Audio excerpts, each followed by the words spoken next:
Anyway, how's everybody doing? Oh, sorry about that. It happens. It happens. Yeah, so let's get going over these patch notes. I'll bring them up briefly on stream real quick. I believe they were posted not too long ago in chat if you want to take a peek. If not, can somebody please repost them? That would be great. A big thing this patch in this test is Unreal Engine 5. We have moved from Unreal Engine 4 to Unreal Engine 5. And that's a pretty big upgrade. I mean, I'm sure some of you guys have seen some of the updates with Unreal Engine 5 and some of the things that Unreal and Epic Games has pulled off, and it's quite impressive. I will say that the new tools are not right off the bat. Like we do have to do work, so to speak, to utilize these tools. But now that we have them, we'll be able to use them to their fullest potential. Tools that Unreal Engine 4 didn't have. One of the biggest, in my opinion, is the lighting system. And so we've redid the lighting for this test, and honestly, I think it looks phenomenal. Also, yeah, my camera's like a little skipping sometimes, but I think it's all right. It is what it is. Okay. But yeah, the new lighting on the map I think is phenomenal. I'll show that to you guys in just a second. We also have two new skins. We have Praetorian Leah and Curse Flame Iran. These skins are available to everybody. You guys can play them for now. They will eventually become locked again, but for the purposes of the test, they are available. And Iran actually has green VFX. So instead of the red fire explosion VFX that he has, this skin actually has green ones. So it's got a little extra flavor. It's got some upgrades. It's not just a model change. With the update and the additional VFX system that we added to skins, we also updated Bloodshot Dante's skins. So for you Patreon members who have access to him, he has red VFX. I do also believe that he is available all the time right now. I think this is the last test that he will be publicly available, though. So moving forward past the next couple weekends, so the next test down the road, he will be locked to only patron members. I don't remember what tier it is. I would check out the Patreon for more information on that. I will go ahead and move off of these patch notes now and pop into game with one of the new skins so you guys can check it out. And then, Arma, you want to talk about some of the gameplay updates?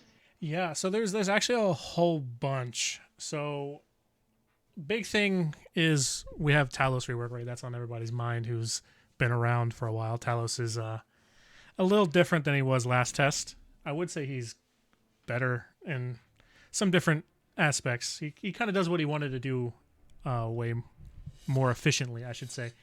He much less rooting in one exact spot on every ability cast, right? Because that was like the big issue is he stood still to cast everything.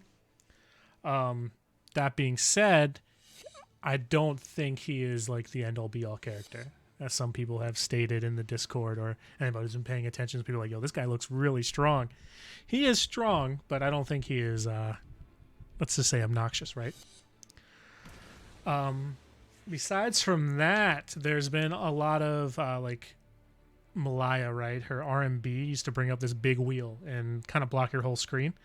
That's no longer the case. Malaya now has like a little small character images on the bottom right hand side of your screen that when you hit RMB, it pulls it up and you can select from the portraits to choose who you're marking for your passive. It's way better. Way better quality of life. Malaya also got some balancing, if you noticed through the patch notes. She she no longer resets dashes on kills, and a bunch of damage numbers got adjusted. Besides from that, everything looks, if you look at his screen, you can see everything going on right now. Everything is much brighter and like a little bit more vibrant because of the lighting. I got a nice shot here. They would show my FPS, even though I'm streaming. Still chugging, but Yeah, I don't have anything else open. You don't have. Last So time you I don't tried to do have this, I had everything Visual open. Studio open again. Yeah, last community corner, I guess I had Visual Studios and Unreal Engine open, so that was fun. Also, one real also quick in thing 2K, some so people have noticed: we changed the breakable, like the pattern on the rocks to match the lanes. So you have void lane is purple cracks, fire lane is red cracks, and ice lane is going to be it's the green, right? Did we change it to green, or I forgot exactly which? no, it's like a deep blue. It's a deep blue now, yeah. Because we had Yeah, green for a little bit, but it blended in too badly. yeah. We've tried a lot of different colors. It's kind of hard to get the right color in with that blue going on in Iceland. One of the other updates. Did you talk about Fog of War? No, not yet. I figured we'd Uh, talk about that a little bit because that's more super in depth. So you go ahead. Yeah. So one of the big updates is Fog of War. As you guys can see, I can't see those minions all the way over by the tower that are coming in anymore. That goes for myths as well. They will show up when they're in range, and then health bars will show up in a closer range. And that means no more looking over the edge of the map at other myths in Void Lane. You can't watch the jungler as they're pathing through the jungle anymore. If Leah decides to take flight and fly over the enemy jungle, if she's too high up, she won't be able to see. So with that update, we also gave our wards nice quality of life changes. I'll actually recall and show off those. They show their radius constantly now while they're up. You can see. I'll just show you. It's just gonna be easier. Let me get out of base here. Also, this is for some people who played the last test. Quality of life that we also did accompanying Fog of War is that players, let's say you do have vision in another lane, players' health bars actually scale with distance now, so it's no longer this giant health bar just like blocking up your screen. Yep, and then they do have minimap icons, so you can finally see them on the minimap, which we did not have last test. You can see them just pulsing the whole time. The wards for enemies disappear properly as well. You can see their little rotation. They're, so they're all this for is 3 seconds, right? 3 seconds. Yeah, you can just throw them for 3 seconds. We do want kind of some feedback on just the whole game play Fog of War and the ward system. It's something that we do expect to expand upon, but this test is going to be heavily focused on feedback for the Fog of War as well as feedback for Unreal Engine and the performance and all the updates that we've made from the engine perspective as well. So these are the two big focuses for this test for us personally. Is going to be these two changes, and yeah, we'll be looking to add onto these systems, modify where needed, based on the feedback you all give us. So definitely, that's a big thing too about this test. Some newer players or people who weren't paying attention, maybe last test, we took a bunch of feedback and really implemented as much as we could for this test from last test. For instance, boots. No longer do you have to buy boots. Boots are you just scale movement up per level, up to a certain cap. And then those passives that were on those boots we'll add later back to other items, but you really wanted to get more feedback on how the players feel about this particular change first.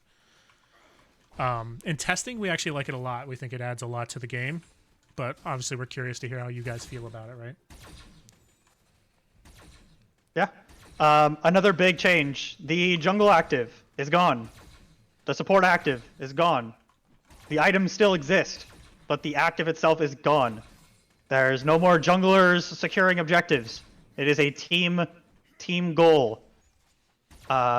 They still have their bonuses. You get the bonus XP. You get the healing and the regen off of dealing damage, but there is no more jungle secure. Yeah. Yeah, it's so gone. now it's much more about your individual abilities and saving your abilities. No smite. No more smite. It's gone. See you later. It's no longer smite. Now you do have jungle items, like they did give you bonus damage to like jungle monsters and minions, but you no longer have the active of smite to do it. That being said, things like Dante Ultimate deals max health damage, so it's good at securing objectives from long range. There's some other heroes that have that kind of stuff in their kit, so it's more about actually becoming a team objective versus soloing the objective with your jungler. Yeah. This does help because one of the other reasons we did this is because we removed primary spells entirely. So if you guys recall during the last test in the pre-game, you had to pick 2 extra things on top of your myth. Now you only have to pick 1. Your familiar. Your familiar has an active and a passive still, so there still is an extra button press, but there is no longer 2 extra button presses. This is something that we feel will help new players quite a bit. And as we have 2 junglers in the game, it should also allow access to more players to be able to play that jungle role. It's not always coin flipping objectives. I had the same feeling at first. I was very skeptical of it, but I wanted to try it. It was something that a lot of people had said, like, hey, this might be an option. We might want to try this if we're moving primary spells. What do we do with the jungle item? Right? But if, we remove the active, then how is it, there's still active items? How is that going to work? One of the ideas was just remove it. There are other MOBAs that don't have Smite. And so we look to those to see. For example, right? What's that again? Dota, for example, right? If I remember correctly. I believe so. Yeah, there's a few. There's a few that don't have a jungle secure, and so we look to those for, knowledge and guidance and wisdom. And so, personally, I think it's a lot better than I expected it to be. So I would definitely go into it with open eyes.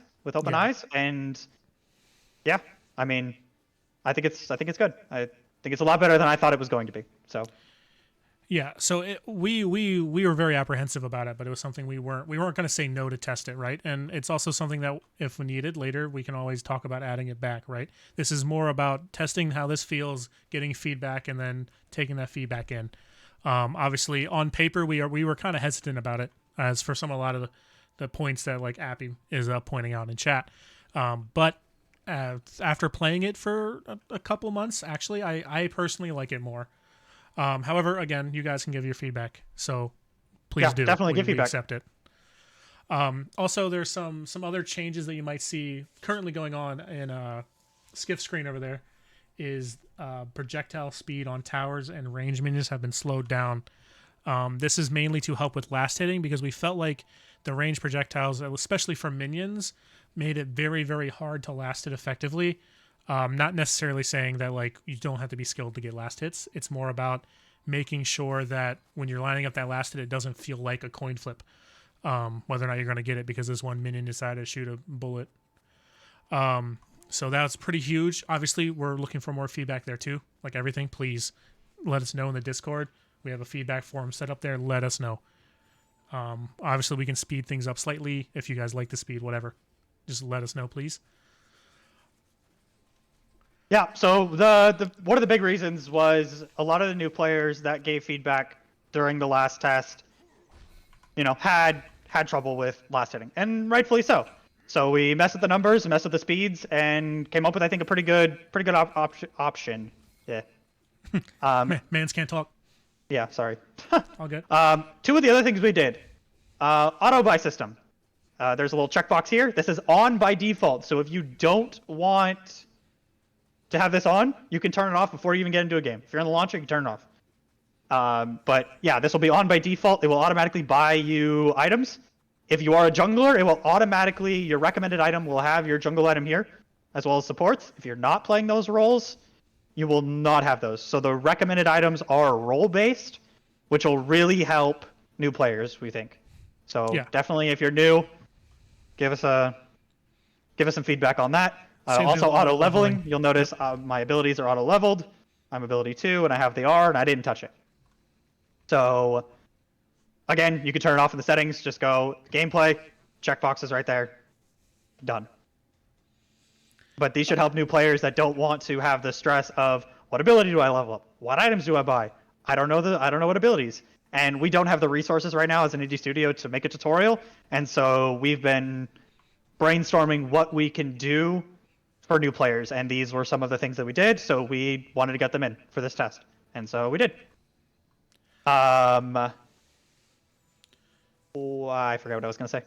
Never mind. Well, Skiff, I got Talos up here, so I'm going to load up show him some Talos gameplay. Yeah, go for it. Here's the ability screen. I know somebody asked for it. This is a new ability screen. Mm-hmm. It's very clean. It also shows now the cost and the damage as you rank them up. Like you can see all the ranks and everything for every ability. You can see the ranges. You can see the radiuses of like a Ron's R, for example. You could throw it 1300 and it has a 300 radius. You can see your familiar over on the right-hand side, your class ability on the bottom right, and yeah, just overall a lot cleaner. You can see all the ranks in your abilities. A lot cleaner than what it used to be. So, this is one of the, I would say, several menu changes that are coming. This was just like the first one that we got done that we really wanted to make sure everything was clean, because there were some questions about readability on what abilities do from last tests. So we wanted to make sure we at least got this in. And moving forward, we're going to keep adding more and more. For example, the control screen right now is going to bring up that big screen, right?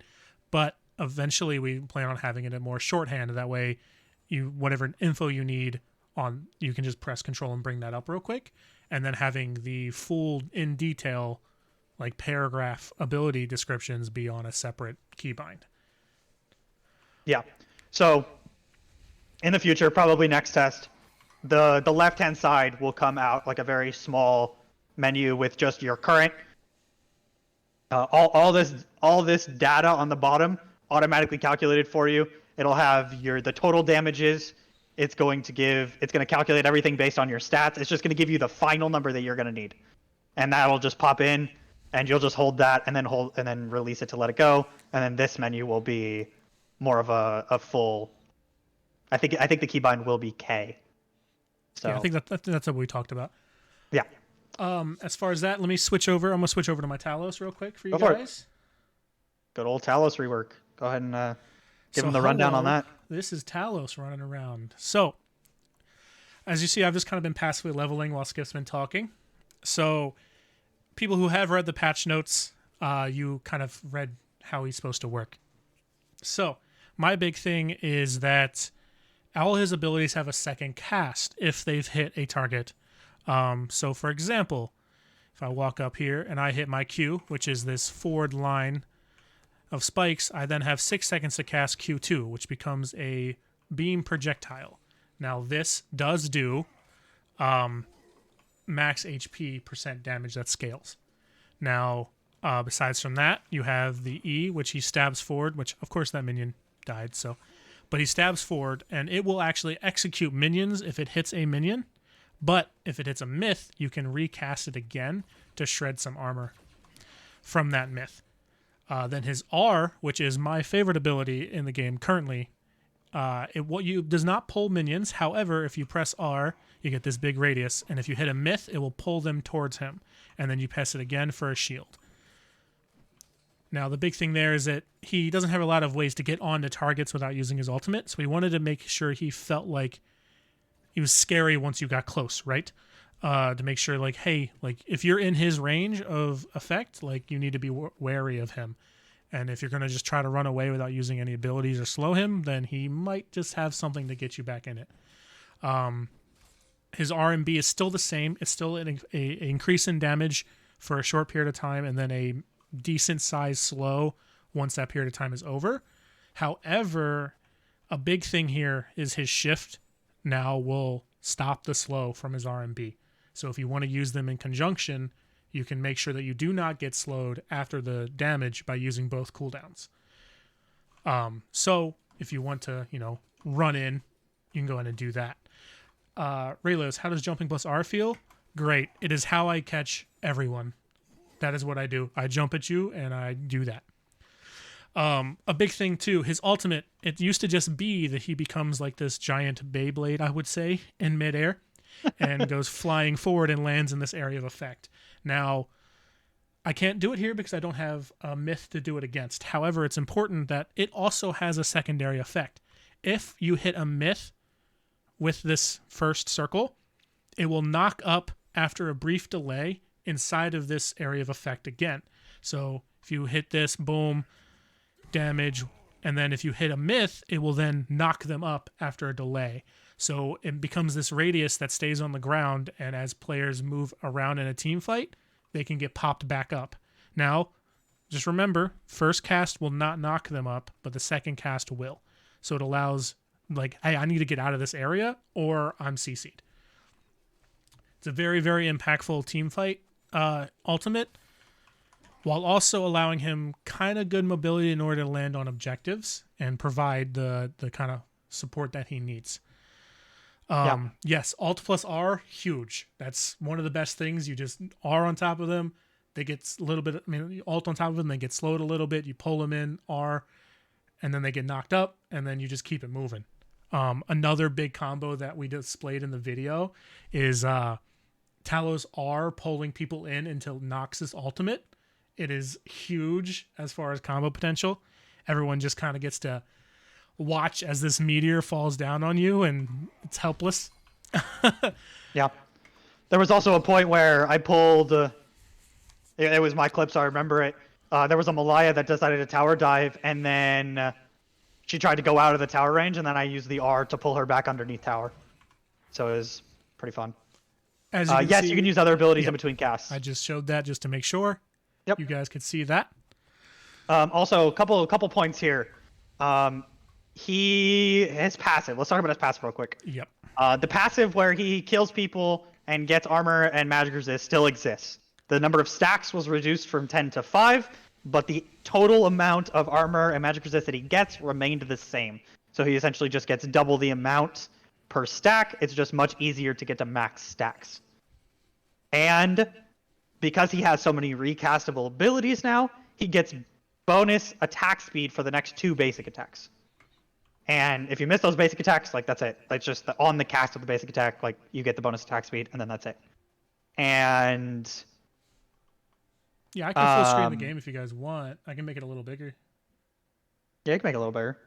It is kind of hard to read on the small screen. No problem. But yeah, so you get bonus attack speed. Those bonus attacks give him a stamina refund. Oh, you're just moving the whole thing. I'm just gonna make it big, baby. Big. Let me give a refresh on stamina real quick, just to remind you all. Stamina does not work on the same way mana does. Oh, your camera's on top of it. It's okay. I got you. So casting his abilities uses stamina. His recast also uses the same amount of stamina that it shows on the bar, or underneath like the abilities. It'll show like the amount of stamina it uses. I think it's a blue number. Honestly, I could probably change that to be more matching what the actual. There we go. Nice and large. Make it a little bigger. You're still gonna have the rest of the stuff on there, but I can change that later. No worries. But yeah, so his stamina does not regen in combat very quickly. Out of combat, it regenerates as you would see it in his like stat page, for example. But in combat, it regenerates at a quarter speed. But the empowered basic attacks from his passive, as I was mentioning, give you stamina regen on hit. So what you want to do with this guy is cast an ability, basic attack twice. Recast the ability, basic attack twice. Cast another ability, basic attack twice. And doing this will constantly give you a flow. It gives you a flow of bonus attack speed, gives you stamina regen, so you can keep casting those abilities. Eventually, you will still likely run out, but it lets him stay in fights for way longer if you actually utilize the passive to the fullest extent and constantly basic attack throughout the duration. One of the other things that you did not mention was the E. When Talos thrusts his axe forward to hit a single target, the target will be slowed, as well as if it's a myth, they are grounded. So if you ground somebody, they can't use a dash. They can't, if it's a marksman, they can't blink. So yeah. And then the recast also reapplies the ground. So you can use it on a Leah, and she can't dash away 1,000 times. So just wanted to throw that out there too, because that's pretty important. Yeah. The ground is actually gigantic in team fights. I will tell you that. Like, it's huge. Like, you get it on Malaya, on Exial. You're just like, hey, buddy, not today. Not today. Yeah. So it is pretty impactful. So that's why I wanted to bring it up and mention it. Yeah. Let's talk about Iran's changes real quick, because I know Iran went rampant last test. So I want to bring him up and talk about him too. Iran was like, as I mentioned in the patch notes, Iran was like, has always been known as like the jack of all trades. He does a lot. He has CC, he has damage, he has magic resist shred, like he has everything. Last test he did it all, and he did it all very, very well. So we removed some of the things that he can reliably do, and overall bring down his power level. So if you all remember, his Q previously had a passive on it where whenever you land an ability, it applied a dot, and then all your abilities did something extra if they hit targets with that had that dot. So like the Q did bonus damage, the E gave him stats, and the R shredded magic resist. Those extra effects and the dot are all gone. So now it's just if he throws his meatball, his R, it just deals damage. There's no dot after the fact. His meatball. His meatball. Also, the fear on the special ability is gone. We have moved it to the ultimate. So when you cast your ultimate is when you get the fear. If you get a takedown during the ultimate, like during the 15 seconds the ult is active, if you get a takedown, it re-fears. So you will get in a team fight, somebody dies, you'll fear everybody again. The new right click is that magic resist shred. We wanted him still to be a viable AP bruiser, and to do that, giving people shred or allowing him to magic resist shred people was pretty crucial. So we kept that on his. We moved that from his passive effect on the R to the special ability. The other part of the special ability, the downside to that, as some of you may or may not know, all of our special abilities have an upside and a downside. So the downside to his is that it takes passive stacks to use it. I think you also actually lose like I think 10% of your current health on top of it. Yep. So it's a pretty big downside, but the other upside on top of the shred is that all passive stacks that you gain during the time, you get double. So if you use this and you get a triple kill, you're going to get double the amount of stacks from each of them. So you're going to end up with like 20 stacks or something. I'm not sure the exact math, but you end up getting like way more stacks from those kills. The magic shred is the souls, the RMB. That's the removal of the souls. It's actually pretty impactful in team fights. To like kind of just be a frontline tank and just armor shred people around you. And then you also gain more souls if you get takedowns during it. So you're more about being a frontline tank and fighting those things. You can still hoard souls if you want to. It's not that big of a thing, but like the big thing there back then, the old test, we had a little bug.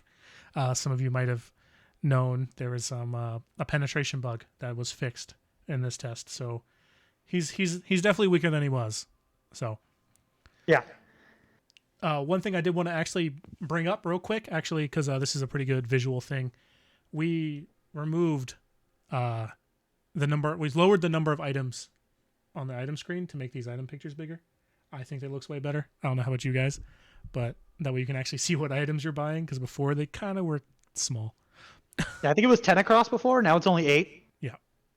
So they're much bigger. I think the client, if you guys once you guys are allowed to go in the client, I think the client still has the old icon sizes, so you can see what the shop used to look like with 10 across, and then in game it's only 8, so you can see the difference. So it's really a lot better. Also, some really important changes. There's some changes to the jungle AI. They're going to be a little smarter. They're going to maybe hit you a little harder. So make sure you're kiting. Don't stand still. They will start hurting pretty hard. I'm not going to shout any specific person out, but I think anybody who's in the Discord knows who we're talking about.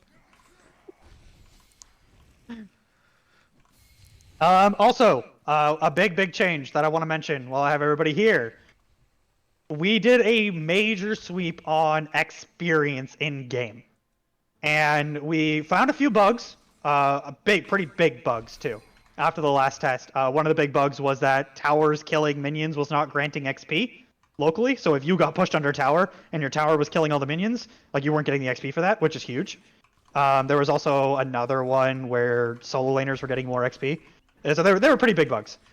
So we did a sweeping pass on XP after we fixed those bugs, and we ended up decreasing the total amount of XP to get to level 20 by about 40%, which is huge. So you should, last test, a lot of people were complaining that you were only hitting about level like 12 to 14 or so. Now, those same numbers are roughly about level 17 to 18 now. So you should have like a huge improvement on XP gain while in game as well. Hopefully, people should get closer to their full power level as long as they're, playing the game. Is Yeah, the point. we definitely don't want to feel like it's impossible to get to level 20. Like we want people to be able to level up their abilities and actually like play the game with, maxed ultimates in late game and all that stuff. Like we don't want to restrict people needlessly. So we want to feel like the XP curve is good and like people are getting powered up. Empress, the actual issue wasn't really about junglers, but they will be a little bit more in line also because there was some jungle touches, but not as crazy as the lane XP. So some people who were playing before might have remembered that solo laners felt like they were always leagues ahead of duo lane. Now, some people might never have set foot in a duo lane, so they might never feel this. But it always felt like you'd look at mid lane and they'd be like level 16, and you're like, I'm level 12. Like, what happened? This is a fix to that issue because there was an actual bug that was causing that, not just players being better. Yeah. And we've also done a lot of polish on different items. As you all, for any of you that weren't here for the beginning of the stream, the lighting is much different. I think it looks phenomenal. And I love this lighting way better. It's way more playable. We've also updated quite a few sounds. Talos got new sounds with this rework. We also updated death sounds. We added a heartbeat for when you're low HP. There's a sound for drinking potions when wards on the minimap. There's a lot more sounds in the game, a lot more polish on that front. Yeah, Malware has voice lines and Malware's voice lines are in the game finally, so you'll hear him screaming at you. There is one thing I do want to say about that. That we're still not done there, right? So obviously, if you guys find anything sound-wise that might sound abrasive or might feel missing, give us that stuff in the feedback forum too in the Discord. That's super important to us also. We probably already have it on a list, but if we don't, we would like to know, just in case. Yeah. And then for those of you that were in the last test, you all probably know that the Marina footsteps in Fire Lane were loud, ridiculously loud. That was fixed. Don't worry. Just want to throw that out there since we're talking about sounds. We also added a post-match screen. Last test, games would just end and you just go back to the lobby. Now you can see the post-match screen. This is very, very basic. It just shows like items, levels, things like that. Like it's not fully fleshed out. We need to add things like damage, and we're gonna have different tabs to where you can see your account levels. And it's gonna be this screen is going to be much more expansive once we actually fully flush this out. Yeah, you're gonna see we do plan on. We have plans. You know what I mean? It's gonna have a lot. I think there's 4 different tabs on this screen. So yeah. That way you can break down and see what exactly you did and what exactly your friends did. You know. Yep. So you can appropriately assign blame to yourself. One other real quick thing I want to talk about. Yes, it does show the character that you're using. Leah, I wanted to talk about a little bit. The passive change and all that. Do you want to take that up, Skiff? Yeah. So Leah forever. Even if you guys have played in like plenty of the open tests, she's had a passive where she needs to use her abilities to get the empowered version. It felt bad because what you would do is you would just end up spamming Q to then get your empowered abilities. Now it's on a timer. And so I think it's 14 seconds. Every 14 seconds she gets the empowered version. She can cast abilities to lower that timer. So I think it cuts like 4 seconds off the timer. And so she's much more usable. Like you can stand in lane, you can gank, and you'll start the gank off with the empowered version. Or if you're playing support Leah, which is getting way popular, she will be able to use her empowered E, which gives a heal. So she can use that just by, standing in lane. She doesn't have to harass as well. And so it's much more usable, I would say. It's a huge quality of life change that I really, really enjoy. I think it makes her a lot better and easier to play. Yeah. The big thing is that good players will be able to manage that passive cooldown just by casting more abilities. Yeah. One of the other changes was the R. The R no longer knocks up by default. The empowered version via the passive is now the knock up. The shield that existed prior is now gone. The main reason for this was because of Fog of War. The addition of Fog of War pushed Leah's power level extremely high. You couldn't see her coming from a mile away. And so we had to address it some way. We didn't want to just outright just nerf her, so we just made the dash range from range smaller, and we moved the knock up to the empowered version. The empowered version is more accessible now anyways, so we don't think it's going to impact her negatively. She was a very, very balanced myth in the previous test, and we want her to stay there. We want her to be accessible to as many people as possible. She's played in a lot of roles. She can be played in the jungle, she can play support, solo lane, she can be played mid lane as an AP assassin. So we want her to be as accessible as possible, and we don't want her to be broken. And so I think the changes that we've made to her are, a goal to that end. Are there any other things that we need to talk about, or can we take questions? I don't think there's anything else huge. Is anybody specifically want to ask anything in chat and want to see anything? Yeah, drop your questions in chat. I'll address two things real quick, and then we can answer questions. The camera update. We updated the camera to where it smooths in and out better. So Arma, put your camera back against a wall, and then move quickly out. You'll see that it slowly blends back out instead of snapping back out. And then if you get close, well, I guess it's not going to work on the skin, of course. Every other myth except the one Arma is using, evidently. When your camera gets too close to the myth, your myth becomes transparent. It's a bad example because I guess it wasn't finished for this skin, which is fine. Chalk that up in a bug report. But yeah, so you can see through your myth, so you don't have your myth blocking your crosshair anymore. Yeah, really. I can get over there 1 second. And then, so the camera's just a lot smoother. You're going through portals. And then the other change I wanted to mention was the controller support. We had controller support last test, but you had to go into the settings and manually turn it on. Now it's automatic, so if you just start using a controller, it'll just pick it up. We also added a self-targeting key rebind that didn't exist before. And then if you rebind a key, it will automatically unbind if that key is already binded to another key bind, if that makes sense. Yeah, so you can't double bind things and get kind of pranked. Yeah, it was kind of, you definitely just got pranked. Also, it's still only Xbox controller. I will point that out and throw that out there. If you do want to use PS4 controller, we do recommend that you just use DS4 Windows. It is a Windows software that you can install that'll allow your PS4 controller to work in Windows. I would recommend just doing that. Let me ask some questions. Mask and mark changes. Yeah, so Relios, this is a good point. Thank you for bringing that up. Ice Lane, we adjusted the colors out of Ice Lane because Ice Lane was super white and was hurting a bunch of people's brains, I would say.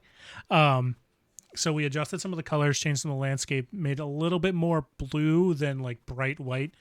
We changed, as you can tell, like this puddle is now more ice than it was. It was kind of like clear, but now it's actually like iced over. We changed some of these reflective ice blocks that were here to be more glazed than being clear. Or glacier-like. Yeah, these actually added way more to performance than anything, but I think it also adds to the aesthetic. One of the other big changes was the rocks used to reflect light, and now you can really see the texture on them, and they don't reflect the light as much. They absorb it, which adds a lot, in my opinion. It makes this lane much more playable than it was prior, because you're not getting blinded, and we don't have to add extra colors like extra grays and blues. We can have it as an actual white while just toning down how reflective the texture is. It's also the same thing. We talked about this previously for Patreon guys. You guys know this. And in our little dev video, we talked about how we adjusted the minion colors. We also did that too, so that these guys stick out way more in the ice lane and the fire lane, because the fire lane was pretty brown, right? So them being more brownish, muddy looking red, it was oftentimes hard to see them. So we adjusted it to try to make it a little easier for players. Obviously, give us feedback there too. If it needs more, just let us know.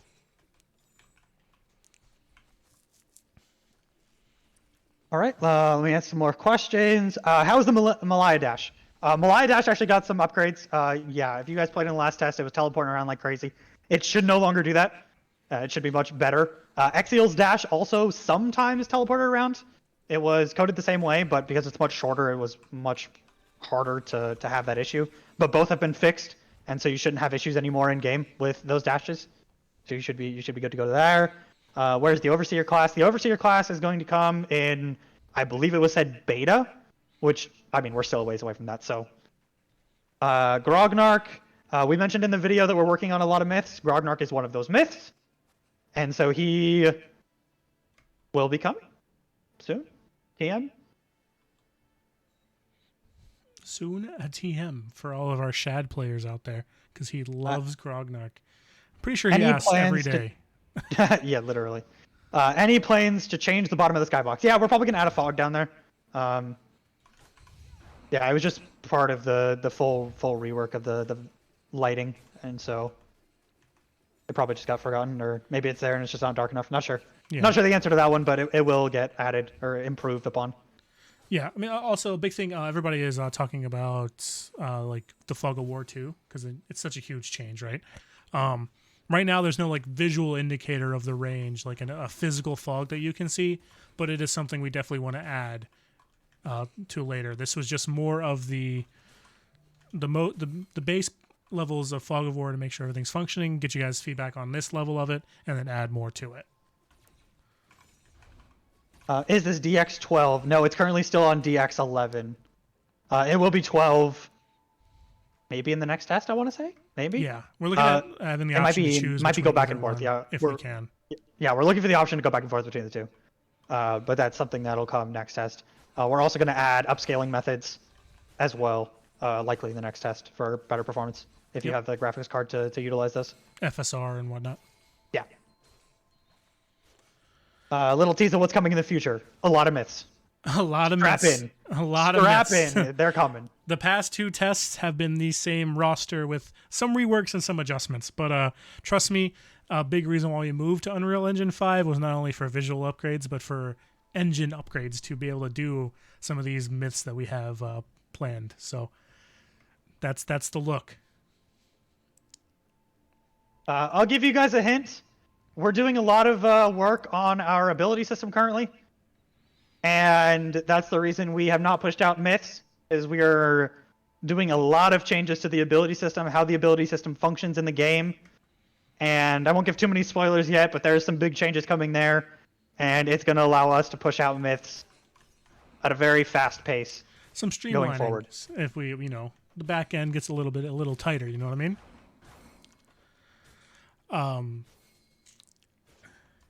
How you feel the process is getting the game in early access? Honestly,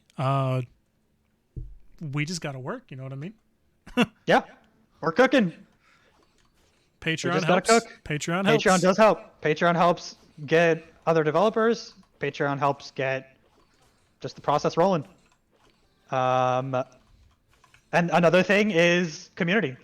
We have a fairly small community, and growing that community, bringing your friends, telling your friends about the game, getting your friends to play the game, will help us grow the community. And as the community grows, it's gonna allow us to expand. And as we expand, it's gonna drive us. Like not only is it gonna make you all excited for the game, it's gonna make us excited to make the changes to give you the game. So on top of feedback, like definitely tell your friends, because then we get even more feedback. We want to make the game that you guys want to play. We don't. I mean, as an indie studio, we're doing this out of passion. We're not doing out of this because we're making money. Like we're doing this because we think this game is fantastic and we want to play this game. If I had the option to play this game currently, if it had the player base, I would probably play it probably every day, if not every other day. Yeah, we hop in the Discord. I have a load of fun in this game. We hop in the testing Discord often, and outside of testing times, we'd be like, "Hey, any gamers?" Yeah, like we have a lot of fun, and we want you to have a lot of fun. If there's something that you don't like and something you don't have a lot of fun with, give us feedback, and we'll see what we can do to address it. Also, just real quick, because I know that there is going to be some comments about this too. Visuals, as far as animations and whatnot, not only is that something that we are moved UE5 to have help with, because they added a lot of good animation tools that devs can, work on animations and get that stuff smoother and better looking. But again, I want to make sure this is reiterated. We're trying to make sure the game is fun to play first and then fun to look at. So the first things first is making sure that the game functions and feels fun to play. After that, we can start narrowing our focus on quality of life as far as visuals are concerned. So. Yep, the game comes first. Like, animations might be bad to look at, but do they feel good to play? Like, does the ability do what you think it does? Whoa, that was a sentence. Does the ability do what you think it's going to do, and does it feel good doing it? Do the button presses feel satisfying? And some of them don't. Like, I'll be straight. Like, some of them do not feel good, and that's something that we're always addressing. We're getting feedback from our testers, and that's why we have our open tests, is because we want the feedback from you. We want the feedback from you on what doesn't feel good and how to make it feel good. So, as somebody pointed out in the chat, if you are a patron member and you have access via the early access key, you can now log in. The server's open. Gameplay servers are open. Go for it. I pushed it open a few minutes ago, so go. Have fun. Be so aside from that, is there any extra questions real quick before we get off and let you guys get in?